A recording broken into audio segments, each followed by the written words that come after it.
about yourself.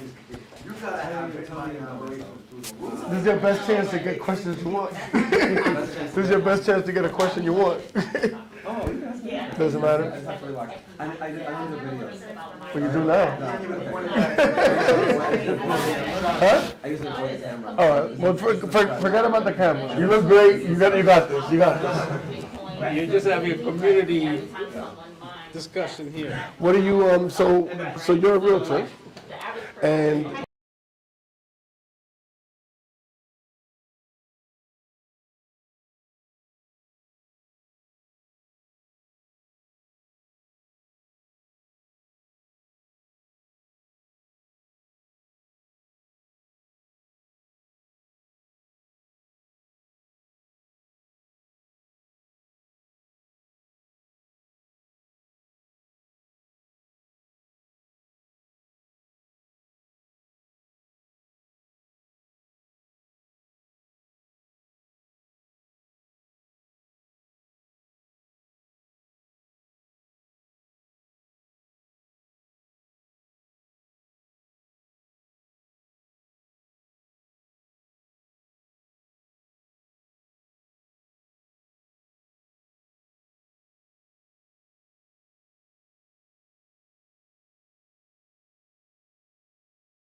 All right, everybody, thank you so much for joining us today. Hey, how's it going, Crystal? That's the first intro, right? All right, guys, so I just want to take a second. My name is Adan Morales, and I have the honor of moderating this amazing panel today, and I'm super excited. We have some really interesting people here that are going to talk about their story, their journey, and what they're doing in their professional lives. And I feel that there's no one sitting here today that we cannot learn from. My objective today is going to be, for once in my life, to not talk as much. But I'm going to take my 2 minutes, all right? Just a little background on me. I'm from the Bronx. When my family first came to this country, they lived on the corner of Fox and Leggett. I'm super proud of that. And, my family had this amazing story. I was raised by a single mother who was not born in this country that amounted to become a PhD, someone that is my superhero.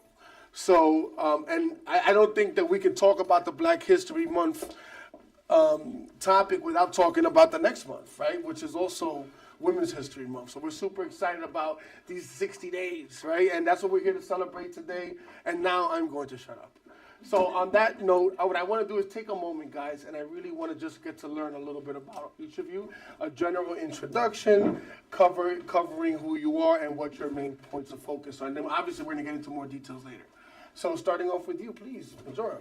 Hi, I'm Majora Carter, and I am born and bred in Hunts Point, section of the South Bronx, so I'm still there. And I'm a real estate developer and an urban revitalization strategist. And I'm also the author of the now #1 on Amazon in the urban planning and development category. For your community, you don't have to move out of your neighborhood to live in a better one. Awesome. Thank you. Thank you. Well, first and foremost, good morning, good afternoon to everyone. I wanted to thank Jamal and Keller Williams for just allowing me to be a part of this wonderful event with these amazing panelists. My name is Corey England. I'm a mortgage banker with Fairway Independent Mortgage. We specialize in providing financing for residential properties, primarily cooperatives, single families, condominiums, 1 through 4s. For me, really, everything really stems from just my value to the community.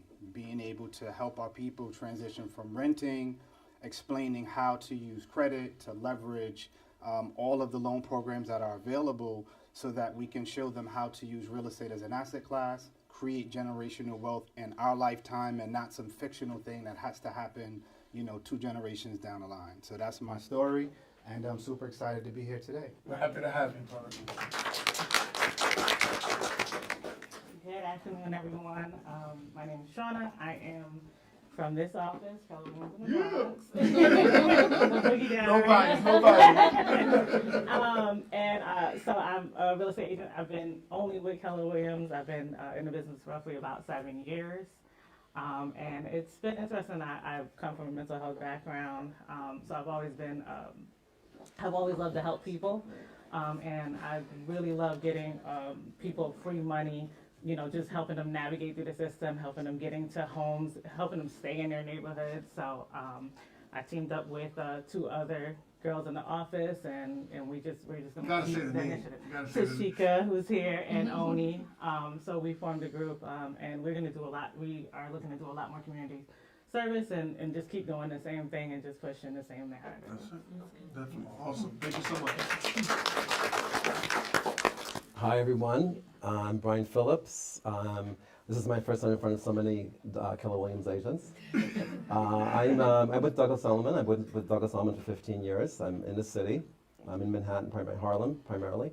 And I've been with Elliman 15 years, as I said. Before that, Sotheby's International Realty. That's a downtown location, but I was a Harlem agent. And then before that, Warburg Realty, which is now folded into Coldwell Banker. But I started on Long Island from 97 to 2003. I was selling in Long Island, Queens. I came into Manhattan in 2003, and I became a dual agent. That's with Rebney in Manhattan, Real Estate Board of New York, and I became a dual agent in the Bronx with Hudson Gateway in 2012. And I'm active in both my boards, both Rebney and Hudson Gateway. I'm in several committees on both. Serve as a board of directors at Hudson Gateway, and. But my moniker is the mobile broker. So you'll see me, if you go online, you'll see me in the Brooklyn, you'll see me in Bronx, you'll see me in Westchester, you'll see me in Harlem. Wherever you need to be. Yes. All right, so my name is Crystal Young. Hello, everyone. I am so happy, first of all, to be here with all of you here on this panel today. You guys are phenomenal. So I am a real estate attorney. I represent buyers, sellers, banks. I started in the industry like 20 years ago as a paralegal. I worked as a paralegal for 10 years. I thought that was my career.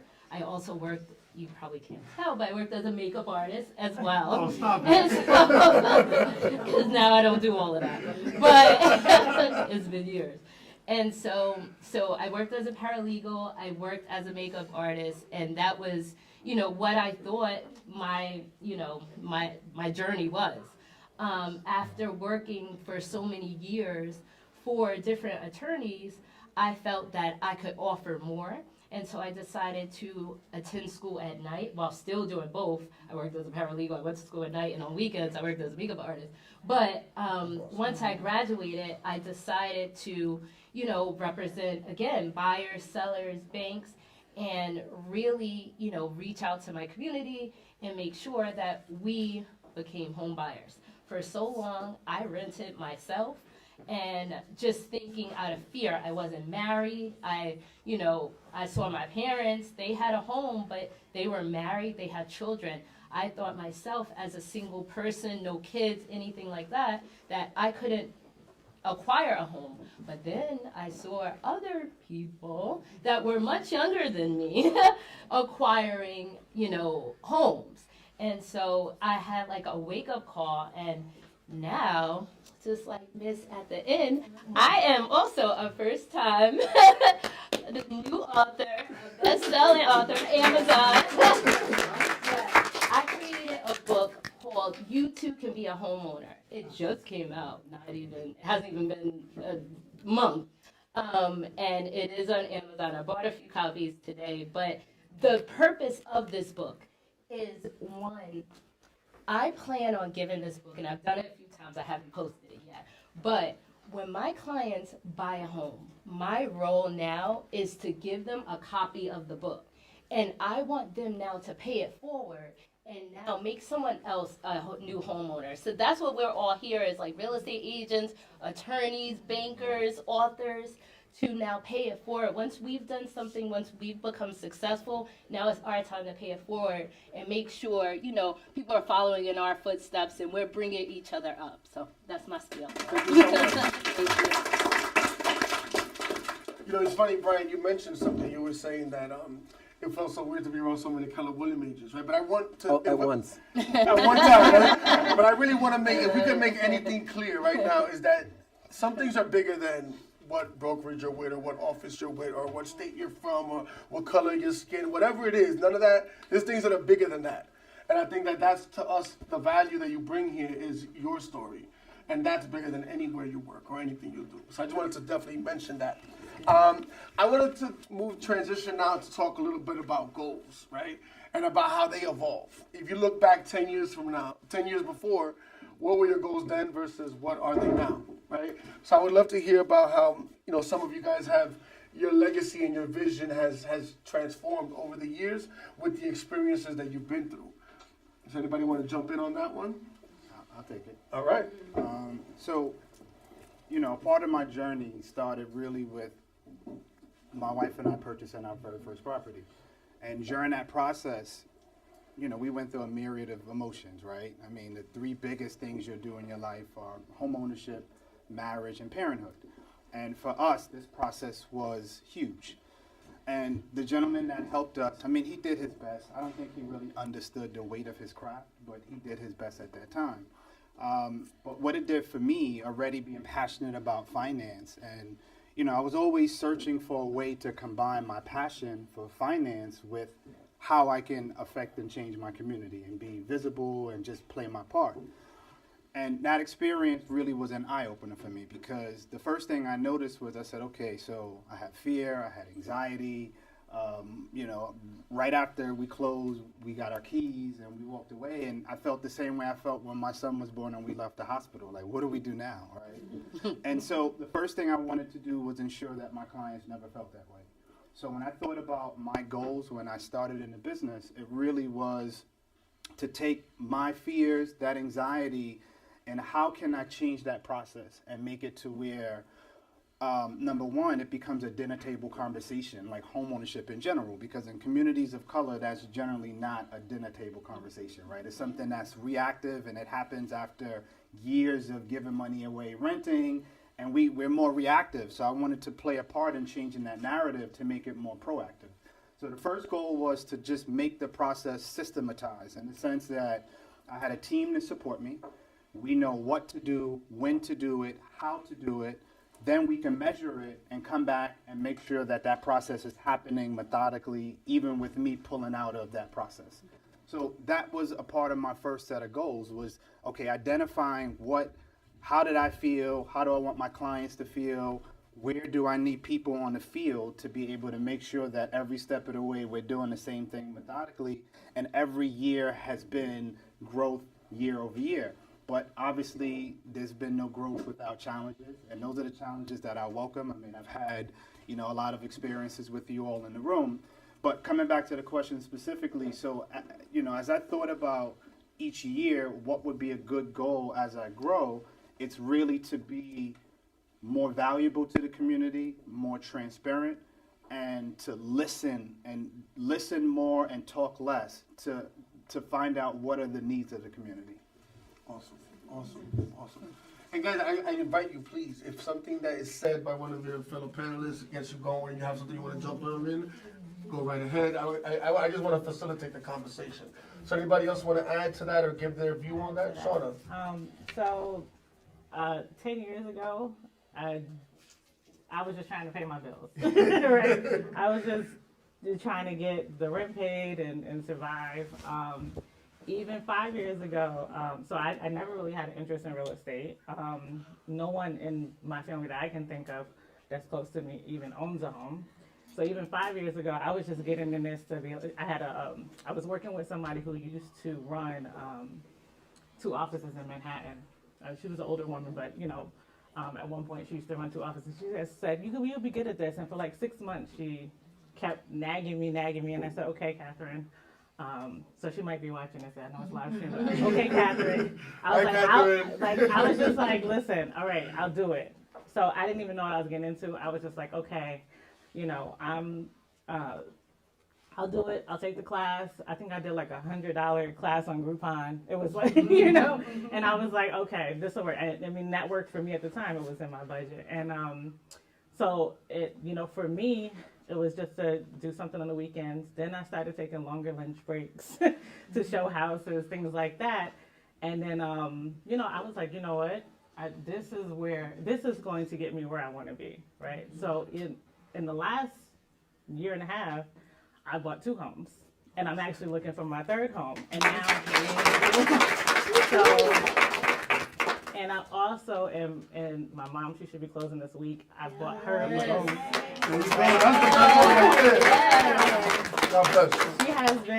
She has been like, I just even realized that she never thought it to be possible for her too. And she gave me so much pushback because of the unknown. And it was like, so, I mean, when we close, I'll post it for everybody to see or whatever. I'll probably be crying more than she is, but she still is giving me pushback now. She's like, well, when is it going to be? What's going on? Maybe I won't get the house. It's just really sad to see that, to have that mindset. And, just to share with everybody else, like I was doing business planning a few months ago, and I never thought for a day I'd sit down and be like, in 10 years, I want 100 doors, right? So, and, so my journey's been pretty interesting. That's beautiful. That's beautiful. I love it. Jump in. Yeah, so what comes to mind is that how each year I try to improve on self.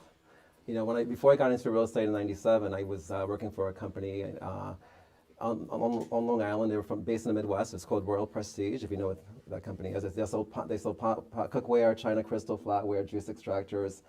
And they did not pay us for that, just to be clear. That was not a paid promotion. It was, right. It was on commission. I would set up wares on the street, or I would prospect in hospitals and malls. And that's what at the time, I was getting a lot of Jamaican nurses, and so I was getting a lot of leads that way. I'm being Caribbean myself, and so I was supported, and so I did that for like 10 years. And so that I was very shy at the time. That taught me how to overcome rejection and persevere. So after that, I used that in the trenches experience to get into real estate, right? So every year I try to improve on self. I mentioned earlier that I belong to several committees at REBNY and also at Hudson Gateway. So when I came into Manhattan, before coming into Manhattan, I started getting my designations. If you look online, I have a few professional designations. When I came into Manhattan, I joined committees at REBNY, right? And I've been on committees for 10 years, education, sales council up in Manhattan. I co-chaired up in Manhattan committee for 10 years. And then when I became a dual agent with Hudson Gateway in 2012, I didn't do anything with them, but in the last 2 years, I applied to be on the board of directors. And now they appointed me the second year to be on the education committee, a vice chair, and on 2 other committees I was appointed to. So each year I try to get out of my comfort zone. I try to push myself, make myself better. You know, the more I want to get more involved in the industry. Last year and the years before, I went to NAR conventions, and I went to Triple Play. You know, I try to push myself and expose myself more. This is a stretch for me, being in front of the camera. I usually avoid that. So this is another push, right? I'm not as seasoned as Corey, right? Or my other panelists. But yeah, so I try to push myself every year to improve my online presence. I try to push for that. My social media, not much for social media, but you can see online I'm trying. You know?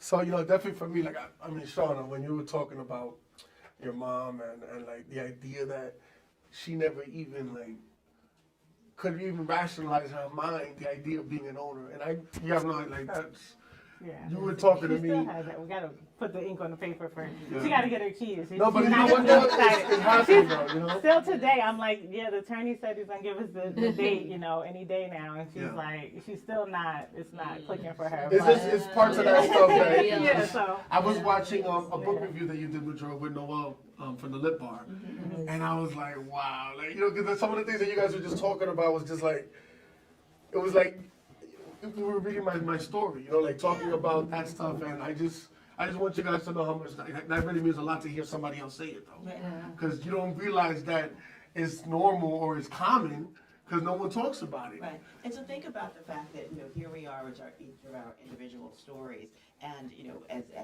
folks that are working, you know, in the field, helping people get to the point where they're your mom, right? But the reason why I wrote this book, and it actually did start around 10 years ago, just the idea of it, was because so many folks in communities like mine are from the South Bronx. I know some of you. We're gonna say it a few more times, right?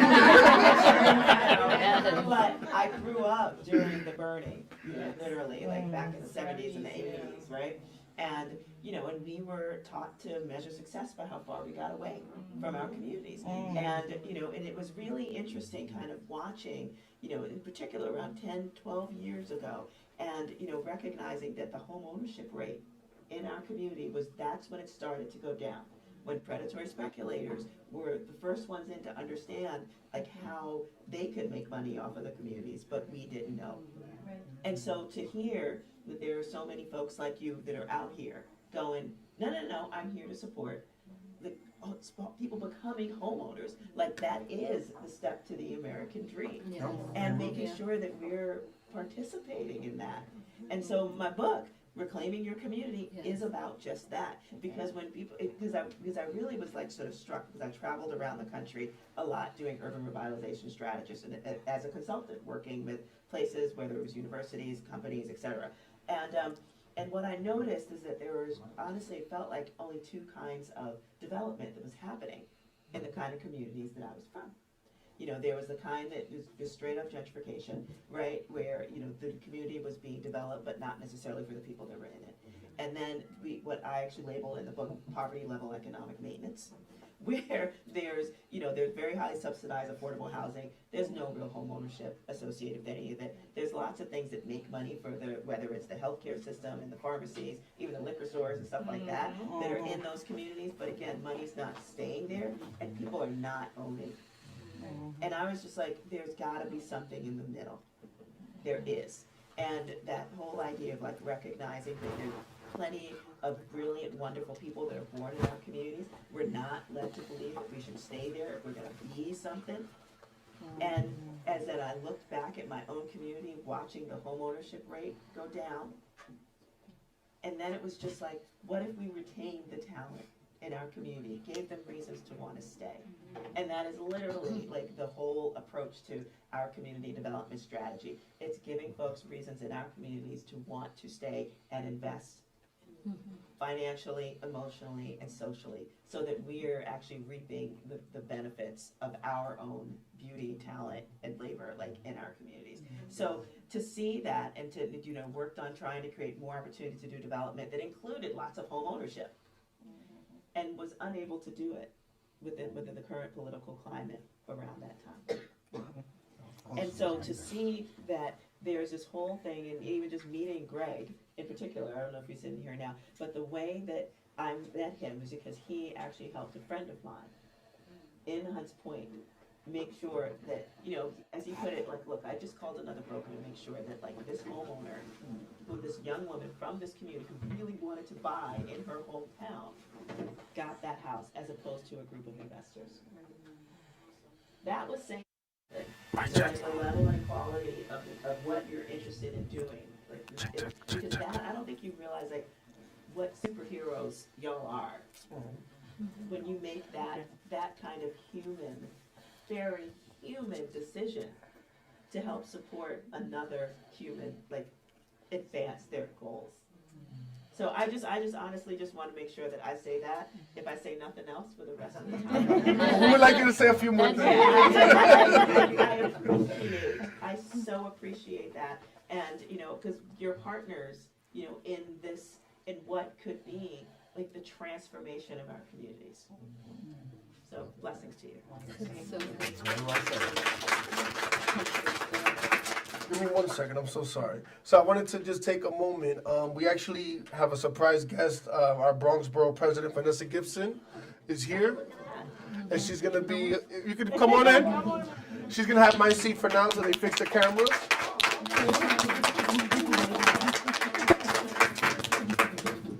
So thank you for joining us. Thank you. So we are just starting now, so I think for you to be able to catch up, maybe a nice intro. Sure. Hi, everyone. Good afternoon. I am Vanessa Gibson. I am the 14th Bronx Borough President.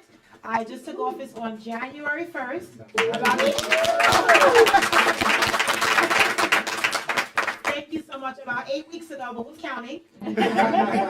I have made history in the Bronx as the first ever African American and female elected borough president. Yes. And I'm really grateful and honored. It's the celebration of Black History Month, of Dominican heritage, and it means so much to me to not only make history as the first, but to make sure that I'm not the last.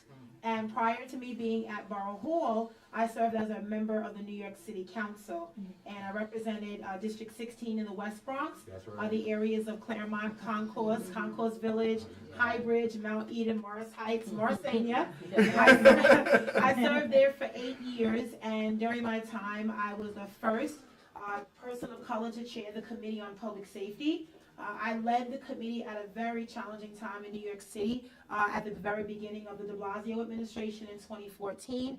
It was extremely challenging. We had a lot of police violence. We saw crime increasing. We started to institute new programs like Neighborhood Coordination Officer program to really get back to building community relationships with the NYPD. And then during my 8 years, I've also had a number of other positions. I served as co-chair of the Women's Caucus. There were only 15 women at the time. Now there's well over 30, but when I was there, it was only 15. And we did a lot of work around addressing healthcare equity, healthcare justice, maternal mortality, and making sure that Black and Latino women are given the same level of healthcare that every other woman is afforded, because many Black and Latino women are more likely to die during childbirth. And we were also able to look at new opportunities to build economic wealth and power. A lot of efforts started under my time. I hope this New York City Council will continue, work with cooperatives and community land trusts, CLTs, and really making sure that we build economic opportunities for people of color. And I'm so glad that today's conversation is really about ownership, because that is something that I am prioritizing as the borough president. It's going to take me a little while, literally just 8 weeks in, and it's been a challenging 8 weeks. We have had a horrific fire last month where 17 people passed away, and I've been dealing with that on the ground every day for 8 weeks, and just a lot of other things that have been happening. And obviously, you're seeing what's happening with crime, with the oversaturation of illegal handguns, and just so much happening. So a lot of these things I have to respond to, for those that know me, being on the ground. So as I do that, formulating my team at Borough Hall, I'm working on community board applications. The preliminary budget has come out, so I'm conducting hearings. I'm doing borough board, putting my team together, fixing the office. We're doing a lot of things that we are trying to do just in the next couple of weeks. So be on the lookout for announcements, new initiatives, and new partnerships. I'm definitely looking to create more public and private partnerships with many stakeholders. I'm working on a number of different events in the Bronx, cultural celebrations, job fairs, resource fairs, working with all the stakeholders. And then I have a big Bronx week that we do in May that we're getting ready for. It's not just a week, it's 10 days, because we are special in the Bronx. And we're just doing so much. So I'm so grateful to be here. And I want to thank all of you, and thank you, Greg, and everyone here at Keller Williams, just for the invitation. And I look forward to today's conversation. Thank you. So one of the things about live is that you can't take it back. Right? So right now, as a courtesy to my amazing videographers and camera crew here, I want to apologize because right now it might say my name under Vanessa's name. Because that's where my seat was. But we're going to get through that, and we're not going to get caught up on those little details, right? Let's enjoy the day. All right, guys, so the next topic I wanted to talk about was, because you say, for example, like, oh, I'm a black person, I'm a Spanish person, but it's like when you meet somebody and they say, where you from? I'm from Africa. Like, Africa's a continent. What country are you from, right? Like, let's talk about how our cultures, right, I really want to have a little information about how your personal culture has helped you and influenced your decisions and what you've done and aspired to do. We'll start with you. I'm Black American from down south. My parents from down south, so I honestly can't tell you exactly where my people are from because and that's a whole conversation right there. Legacy Absolutely. of slavery and America that made it so. But anyway, I claim all things black. I'm gonna tell you, and just that's but culturally, I claim the South Bronx as a big part of it. So that is hip hop, that is salsa, that is community as an activity, not just as a place. Like growing up and during the burning Bronx, and still seeing that there was a level of community and care and love that was never portrayed on the nightly news, that was always discounted, and it was just like, no, we are beautiful, talented people with a lot to offer. That's awesome. And so much so that one of the things that we've done is, as part of the talent retention community development approach, which is what we took that page from the business community, where it's like if you own a business, you don't hire people so that they go work for somebody else. Like you train them, you give them resources, all sorts of benefits, whatever, so that they help your bottom line. But we don't do that in our communities, unfortunately. And so we measure success by how far we get away from them. And so, but what I did when we started asking people, what are in our neighborhoods, what are your hopes and dreams for the kind of community that makes you feel good about yourself? And they would say things like cafes and restaurants and bars, the same things that anybody else would want in the neighborhood. So that's when, as a developer, we started to try to build those things in our neighborhood. So speaking of the culture, we started the Boogie Down Grind Cafe. Which awarded #1 cafe in New York City by Time Out New York. But it's an homage to hip hop, straight up. And it's like especially the early days, which I think are the best ones. But anyway, that's just me. We're gonna go down that road. But it all goes from there. But anywho, it's like the wallpaper is literally like early hip hop albums, like seminal figures in it. And then we got some new bloods up there too, so don't worry about that. And then but it's the people in the community that actually fill it, whether they're creating open mics or art exhibits or doing credit repair workshops. And I'm hoping some of you will come and do home ownership workshops as well, to just support the local community to see itself and all its beauty and all of its magnificence. Because again, a community it's not just a place, it's an activity. You need places to do it, but ultimately people have to feel inspired by the places they're in. That was awesome. I love that you said my culture is the South Bronx, because we got to look at it that way, right? It is a culture in itself. You know, you can't tell me that somebody that was born and raised in the Bronx is not going to be from the Bronx wherever they go. True. Right? There's something in you. I love it. I love that, though. I love that. It's funny because again, I even with COVID, I worked all over the world and virtually, and no matter where I go, there is somebody from the Bronx there, and they're like proud of it. And except they often left when things were kind of tough, and again, don't blame them, but. Now that's why it's like our job right now is like make it even better. It's like help people stay. That's it. I think it's awesome. That's it. I love it. I love it. Can I get another panelist to jump on this one? Yeah, I'll jump in. So I'm of Caribbean descent. My family's from the Grenadines, and so identify as being. I came here as a kid though when I was 6 or 7. So I identify as being Caribbean American. I identify as being African American since I grew up here. You know, call me Black, call me Afro American, call me Caribbean American, West Indian, whatever you want. And so my mom was a registered nurse. Both parents were in the health field, worked 2 jobs as they came here. So I come with that work ethic. Not that Americans don't work. Maybe that's 2 jobs, I don't know. But I've done 2 jobs. And so I come with that work ethic, and that's what makes me work so hard. I mean, I think to be successful, you have to work insanely, right? So that's why I'm always working, and I love it. Yeah, awesome. I love it. And I think it's really interesting. We talk about titles, right? It's like there's like an uncomfortability that is like embedded in us almost, where it's like everything has to have a name, and I just feel like if we could get past some of that, we could make a lot of great progress, and really just don't get so caught up on giving something a name. I just think that's something to throw in there. So let's talk a little bit about perseverance, right? I never met anybody from the Bronx that didn't have to go over some level of perseverance. And I'm not saying just the Bronx, but you get my point though. Can somebody please give me some example of some perseverance that you had to go through in your journey and how that made such an impact on what you're doing now? I mean, I can speak to that. So, born and raised in the Bronx as well. But what high school you went to? John F. Kennedy. Watch it. Don't start trouble. Trouble. Okay. But just being a young African male, growing up in the Bronx, being passionate about finance. I wasn't fortunate enough to have Warren Buffett as a mentor. So for me. It was always, just in conversation with, people I grew up with, like I always had a propensity for mathematics.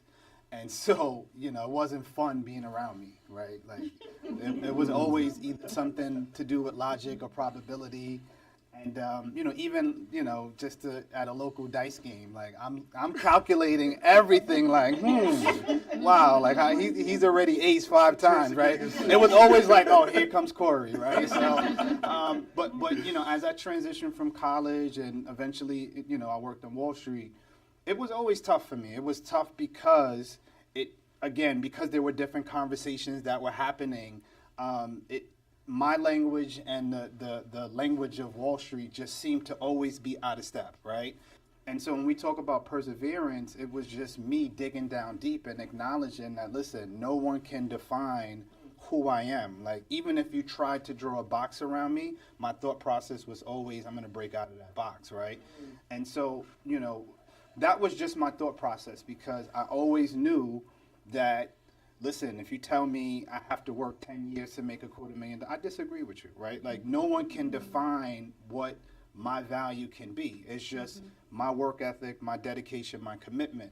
And so, my first few years out of college, I worked at Goldman, I worked at Merrill, I worked at Warburg, Dillon Reed. And it was just constantly, as I moved from place to place, I felt like, it just wasn't a very comfortable environment in terms of helping me to grow to be the young African male that I was destined to be. So I encountered a variety of different challenges, and perseverance was my middle name. Still is. It is. If you want to know the truth. And I think that's important, guys. I mean, how many people sitting here today or watching us, virtually, are entrepreneurs, right? Or who are trying to start something from the ground up, or started something from the ground up, are in step 7 of 8 million, right? And I just think if we can learn anything today, I think that the panel that we have here today can really shed light on some of the steps, or encourage you to maybe think about things a different way and apply that to what your goals are, right? Because how often are we going to be in a room with so many people that are trying to do the impossible? One correction, doing the impossible. There you go. Correction. Can I ask a question? How many, all of you are Hudson Gateway members in the room? So you just pay your dues, and do you belong to any of the committees at Hudson Gateway? Do you belong to any organizations? Anybody? What do you belong to? I think I signed up for like an economic one or something. Is that a class or an organization? No, it was a committee I checked. It's a committee, education committee? Yes. Okay, I'm co-chairing that this year. Any others belong to anything? Okay, so I belong to committees at my board, but also I belong to organizational committees such as NAREP. I just joined NAREP this year, which is a black version, is to help African American homeowners. The Women's Council. Vanessa mentioned she belongs to a lot of organizations. So I take from that because I want to belong to something. I want to belong to causes that I want to support. So that's, I just wanted to speak on NAREP really quick because you mentioned it. My second year in the business, both me and one of my team members or whatever, we were trying to join, and we were upset because we had found out that there was a Bronx chapter that kind of like dissolved. We saw the website there and this and that, and we called, and it was just not enough What does interest. NAREP stand for exactly? National Association of Real Estate Brokers. Okay. Yeah. So we thought it was because we saw it in other states. We follow people on social media, and it's like, oh, we should join the one here. And we called up the woman, and she's like, yes, still around, but there was no interest in it, and we found that was like really upsetting.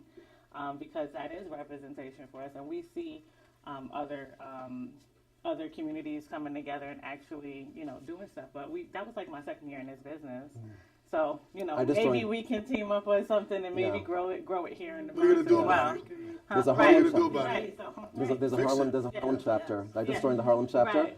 And maybe we can expand that into the Bronx. The Harlem and Bronx go Well, hand it's in hand. supposedly still around. The woman answered the phone, but there was just no one that was joining. Somebody picked up the phone. We're good. There's a website, and the woman picked up the phone, but her response was just like she just didn't have, any involvement. Maybe we can all support that organization. So reach out to me and we'll make it happen. We can grow it. Yeah. Fair housing, nobody mentioned that. I think that's very important to all. There's a fair housing committee at Hudson Gateway. You can join that committee. Committees are just starting. You can still join. All right, beautiful. Well, thank you so much. Anybody else want to jump on that last comment before we move on? So I wanted to talk about it a little bit differently. Talk about a lot. So I have lots of stories. I could be here all day, but I just want to talk about the last year in particular because it's near and dear to me. So, And you grew so much in the last year. Yeah. So I actually had a devastating leg injury last February, and I still ended up having my best year in real estate, but I owe it to a few different people, right? So. One of the things is we always try to do things on our own. And I learned in this last year that the way you really persevere is when you actually go out and you say, hey, I need help. Or you actually and it was hard for me even in the beginning of that. So I was like, you know what? And it was funny too. I had one, I want to say thank you, Oni and Tashika, because I didn't even have to ask them. As soon as they knew, they stepped up, and this is why we teamed up. They stepped up and said, what do you need us to do? Right? So that's one. But we have a hard time asking for help. We want to be tough. We want to do it ourselves, or we have something to prove. I would have not done what I did last year, and what we will continue to do without them. And also, in my journey, even Jamal stepped up and helped me, like incredibly, with my home purchase. I didn't foresee some things that were going on, and he stepped right up and then was like, look, I tried to explain myself, I tried to, and he was like, no. He was like, look, this is what we're going to do. I know you, and we'll go from there. He's like, I don't want you to explain yourself. I don't want you to feel bad about this, nothing.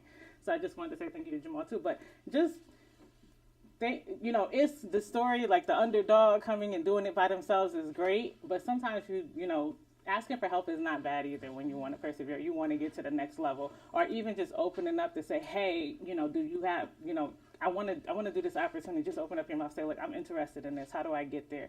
Like doing those things too. Sometimes those are tougher, and it will get you to your next step in your journey. That's awesome. So.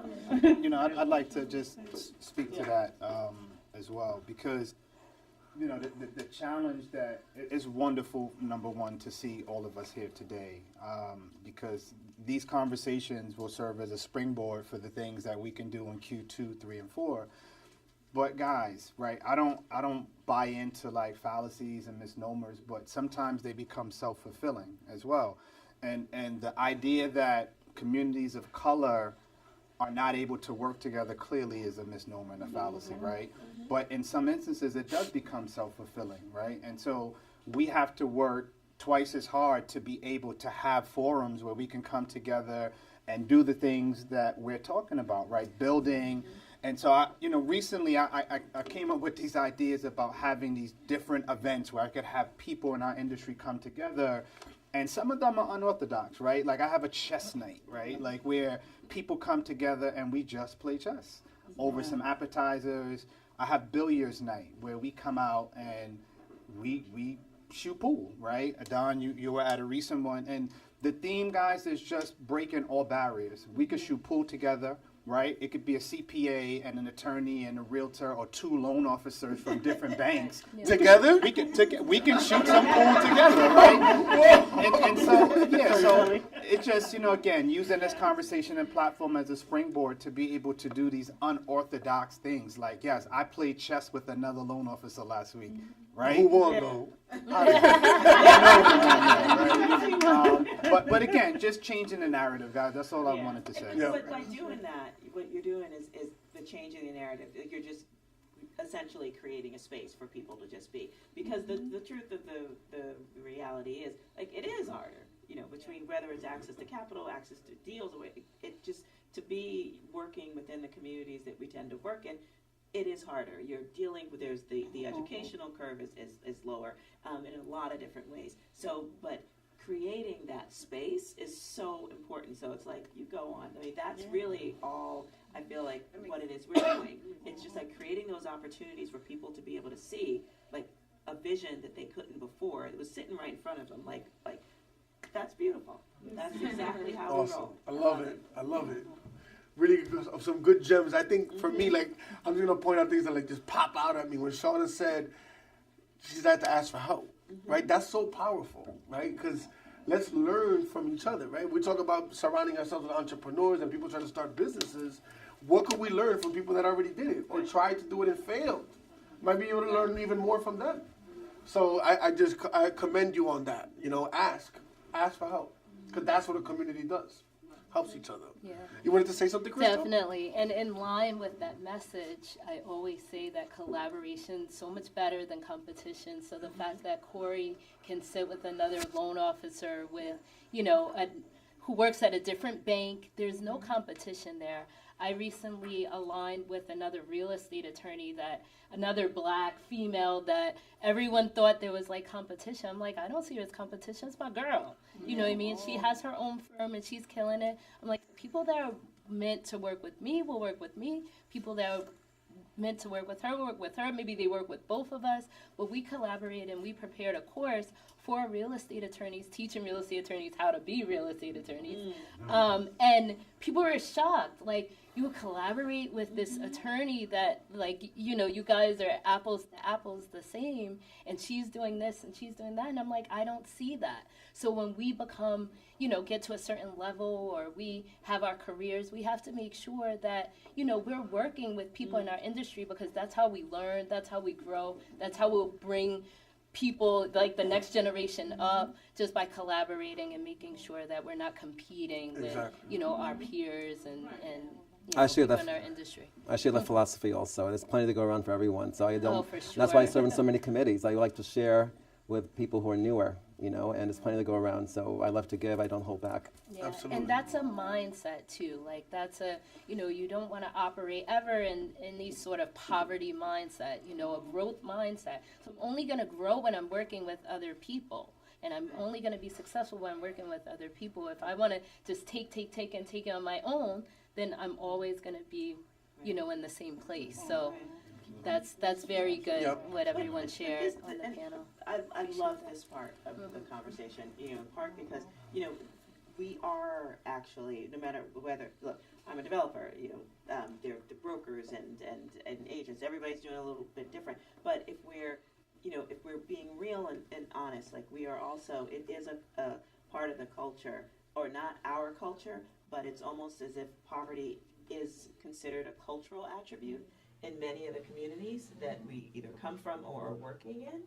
And I talk about that in my book, where it's just like poverty is it considered a cultural attribute?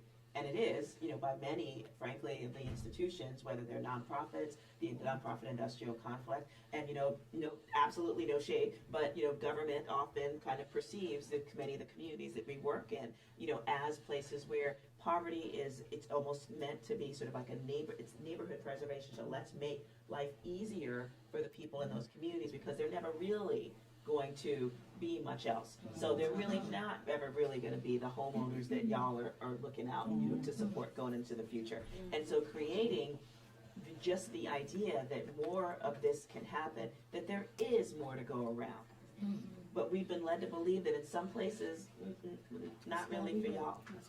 And so that's something that I feel like we just have to just keep in mind as we start thinking about how we're building the communities and the cities and the country, that we know we're as good as our promise. But quite frankly, we got 400 years, telling certain communities and certain colors in particular, there's Black History Month, we're here talking about it, and that there's just but so far you can go. So we just have to take that in and just sort of remember it so that we can build, really build. Let me just add so I think about it like this. We are our ancestors' wildest dreams. All of their aspirations and all of their hopes. We have been conditioned to believe that we don't deserve more than what we've been given. And so that poverty way of living is what people have been accustomed to. And so when you understand the role that you play, and I have a very faith-based perspective in the work I do, because I truly believe that God has given me this opportunity to serve, to be in this space for a time and a reason and a season. The system is designed to do exactly what the system is doing. And so it's up to all of us to defy the system, to defy the status quo, and to expect more, right? The mayor always likes to say you have to inspect what you expect.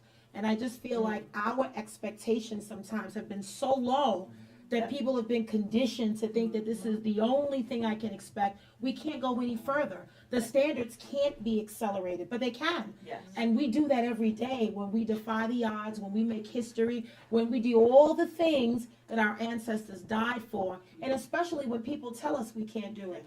There were many people that told me I couldn't get to be borough president because the Bronx had never elected a woman, let alone an African-American woman. And I said, well, the power of Black women changing democracy in this country, Black women are the most underappreciated people in this country. When you need Black women, they always come through. But yeah, Black women have been doing this work every day. Unsung heroes and sheroes that the world doesn't get to see and experience. So to me, I always feel like the system is doing exactly what the system should be doing, right? And then that's partly our fault. It's our job to defy the system, to defy the odds, to raise the expectations so that our people understand that not only do we deserve better, but we can do better, right? If you know better, you do better. And a lot of times our people have been accustomed to certain things that's all they think. And when I talk to young people, I always tell them, never let anyone define your worth and your value in this world. The only person that is a barrier to your success is you. Because a lot of times there are people, they call them naysayers that stand on the side and don't want to see you succeed. But I tell my young people, use them as influencers. Show them better than you can tell them. So those are my principles that I try to live by every day, because I know that as many people support me, I know there are folks that want to see me fail. And to me, it's like every single day, I continue to raise the bar, raise the expectations. I satisfy our ancestors' dreams. All right, guys, so we're going to now transition because we're going towards the end of the this amazing event. And I didn't want to stop everything without giving, the people in the audience an opportunity to ask some questions.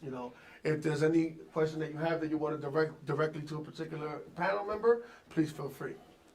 All of you. Because y'all all spoke on so many different things. Community, that's all I heard. But how do you bring that into community where the people can gravitate towards it and know that, okay, this is coming into my community, I can trust it, I can rely on it, they're coming to help me? Because a lot of programs start and then they die out, or they don't complete, or they don't do anything. So how do you get those people trust? Okay, because that's what it's all about, is gaining that trust to say, okay, you coming into my community, you teaching me how to develop, you teaching me whatever it is that you're expertise in, and then here we got the borough president saying, I'm gonna do this, but they don't see your face enough. They don't hear you enough. So how do you gain that trust? Because I live in a community like that, where they hear, they don't see, they don't do, and then you talk about condition. This is why they condition, because they don't know how to break that stigma. This is something that they grew up on because their parents grew up on it, and their parents grew up on it. So we need to learn how to break it. I literally wrote the book. What's the title? It is called Reclaiming Your You've been waiting to say that for It is called Reclaiming Your Community. it. You don't have to move out of your neighborhood to live in a better one. The premise of it is that we, in our communities, have all the talent that we need Exactly. in order to really create the communities that we want. And so one of the ways that we've been doing it, literally creating the kind of businesses and housing that we know people are leaving our communities in order to experience. Now the other part is by building that trust, by showing like I am making investments in my own daggone community and encouraging others to do the same. Not just in mine, but I'm hoping that idea of talent retention as a community development strategy becomes the kind of thing that makes home ownership easier, because people are, number one, are not selling their family land to some predatory speculator, but they're keeping it in the family. Or they're going, wait, I'm from this neighborhood and I was rented. Like, why aren't we actively asking for more housing for home ownership to be built in these communities, so that we can actually be a part of that great American dream that somehow eludes our neighborhoods? But no, let's create those things here. But that's how you build the trust, and it happens by sticking around and staying and saying like, okay, this is me. This is all the beauty and the talent that we got in our community, and guess what? It's all over the place. Stay here and show, plant your seeds, and watch us grow. That's right. I love it. I just want to just piggyback off of that, and I know a lot of people in here are agents or brokers, but something that I always do is I listen to everybody's story. And I actually, even if it sounds crazy, we get people who are like, oh, I can only afford $1,200 a month, but I want to buy. We get those stories of, oh, I only have $5,000, but I want to buy. And a lot of the times as agents and brokers, we're like, oh, they're not ready right now, and we kind of shun them away. And we have to start there.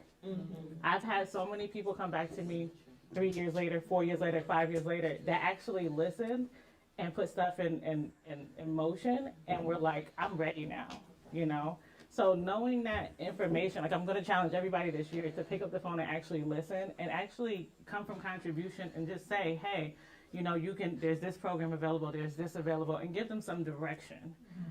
Just because they're not ready to buy now and they don't have a bunch of money doesn't mean that this is not gonna be a client for you later, or not somebody. And a lot of people do want to stay in their communities, but nobody's telling them how to. Right? Everybody's just like, you can't afford that, and hanging up the phone. And I don't do that. I mean, people know I'll do NACA. I'll tell people, hey, you can go to this grant, that grant. Hey, you can do this. Hey, did you know you can buy with your Section 8 voucher? I don't do that. I do that with everybody.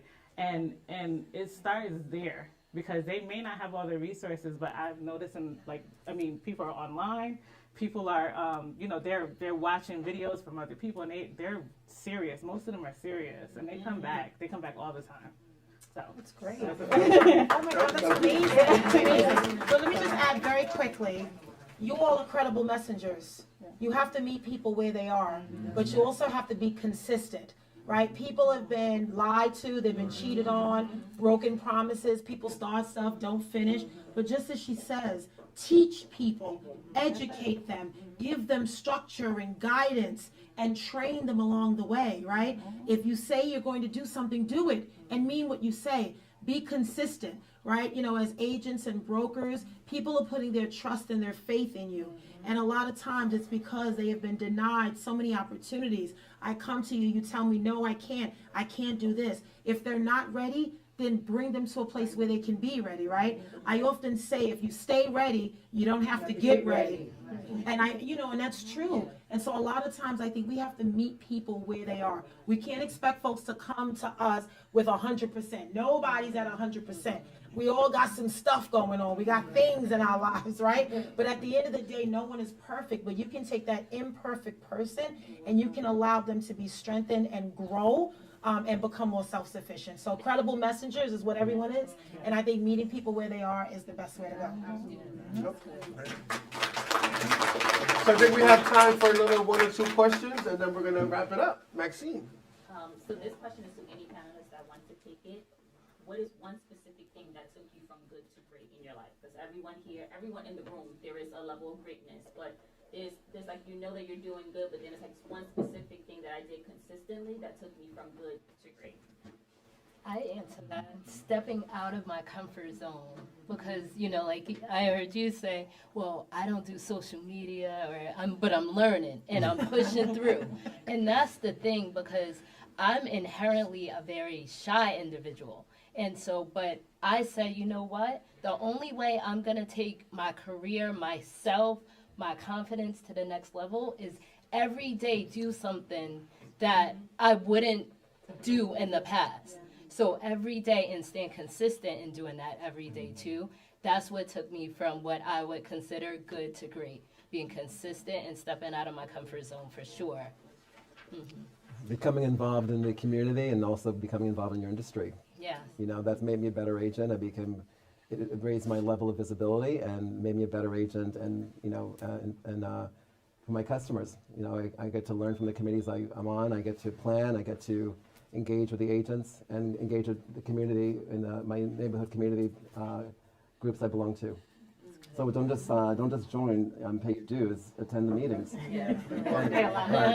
Be part of the solution. Yes. Beautiful. I would add to that and say, for me, I think investing and training a team, being able to give more of myself to be at more events, or just being able to have more conversations with the community. But so to use a sports analogy, I'm not able to play first base, second base, third base, shortstop, outfield without dropping the ball, right? If I have other people on my team that are highly trained, they operate the way that I operate with the same level of affection and sincerity, then now I can be in a community at different places and we don't drop the ball at any point. Yeah. Absolutely. That's good. Absolutely. All right, so we're gonna take one more question, and then we're gonna wrap it up. I saw that hand up, man. I don't forget hands. All right. First of all, I want to thank each and every one of you. You guys have brought so much value to today, and I got questions for each of y'all, but I'll do that after we break. For the book, my background is aerospace engineering for over 30 years. I've been working with youth sports in the Parkchester community probably for the last, since my kids were little, 30, 40 years. And right now I'm from Harlem, El Barrio, and that's where I spend most of my time working in the project that I grew up in. And I want to bring a tech program into it. I've done enough sports. I'm not teaching nobody how to bounce the ball no more. Teach them how to code and teach them how to basically fly drones and things of that nature. That's the game plan. So I would love to get some ideas from you. We're going through your book. I'm part of the book club. Yeah. Book club mama. And we're loving your book so far. Oh, I'm so happy, and I'd love to say, we'll speak offline about a tech social enterprise that we launched a few years ago, and I think you'd be really excited to hear about it. Yeah. Beautiful. So definitely what we're gonna be putting out there, right? Because I'm sure that the whole point of this is to leave with more questions, right? Because the more you learn, the more questions you have. So we're gonna make sure that we have everybody's contact information, links to anything that they may be a part of that they want to put out there for you guys, and make sure you have an easy way of getting to that. Okay, so that'll definitely be coming. And I just want to say thank you so much to all of the panelists. You guys have no idea, like, as an office, we had a vision. We had and this is hopefully the beginning, and we get better every year at it. But we're super proud of what we've been able to accomplish today. I want to say thank you to everybody that played a role in that. All right. So that being said, have a great day. Over and out.